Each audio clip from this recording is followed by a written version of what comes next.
मैले आज एउटा भिडियो गराउन गइरहेको छु। सबै साथीहरूले के त्यो यति एउटा कुखुरा पनि कति फोटो खिचेको होला, कति भिडियो देखाएको होला भन्नु होला है। तर त्यसको नै एउटा कहानी छ कि। तर यो कुखुरा मेरो घरमा आफै आएको हो, अब कसको थाहा छैन है।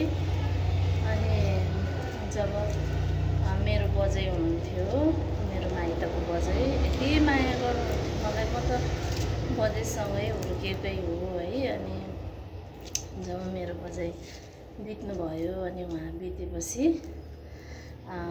म एकदमै एक्लो भएँ। जब बजै बितेपछि म घरमा जाँदाखेरि म त पढ्न बस्थेँ। अनि घरमा जाँदाखेरि मिठाईको डब्बाभरि कुखुराको अन्डा मेरो लागि राखिदिनु भएको रहेछ कि। अनि बजेले भन्नुहुन्थ्यो कि मैले तेरो लागि धेरै अन्डा जम्मा गरेर राखिदिएको छु, आइज भन्नुहुन्थ्यो।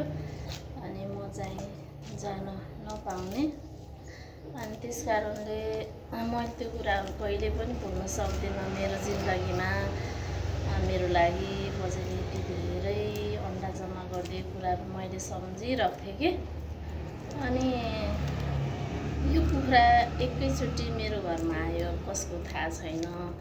अनि मैले उसलाई एकदम पालेँ, एकदम माया गरेँ। मलाई त आफ्नै जस्तो लाग्यो। अनि त्यसपछि पाल्दै गर्दाखेरि यो कुखुराले अन्डा पारेछ कि साथीहरू। अनि यो अन्डा सबै यो कुखुराले पारेको हो है, यति धेरै पारेछ। ल हेर्नुहोस् त, मैले पहिलो अन्डा चाहिँ मैले अब भगवान्लाई चढाउने भनेर भगवान्लाई चढाएको छु। अनि यो सबै अन्डाहरू यसले पारेको हो। अनि मलाई कस्तो लाग्यो भन्दाखेरि जुन मेरो बजेले मेरो लागि जम्मा गरेर राखिदिनु भएको अन्डा थियो नि, मैले त्यो जीवनमा कहिले पनि पाउन सक्थिनँ कि। वास्तवमा आज मैले यो कहाँबाट आएर यो काली कुखुरीले मलाई अन्डा दिएको छ। अनि म घरमा नहुँदा यसलाई मैले एक्लै छोडेर जानुपर्छ म काममा जाँदाखेरि। त्यही भएर मलाई गाह्रो पर्छ।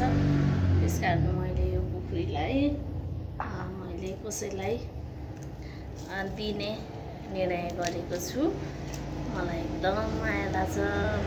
अरूलाई होइन दिने कि मेरो माइतीमा लैदिने भन्ने विचार गरेको छु। किनकि म कहिले कहिले जाँदाखेरि मैले यसलाई भेट्न पाउँछु के। त्यही हो, तपाईँहरू यो मान्छेको जीवनमा एउटा कहानी हुन्छ, कथा हुन्छ, जुन कुरा अविस्मरणीय हुन्छ।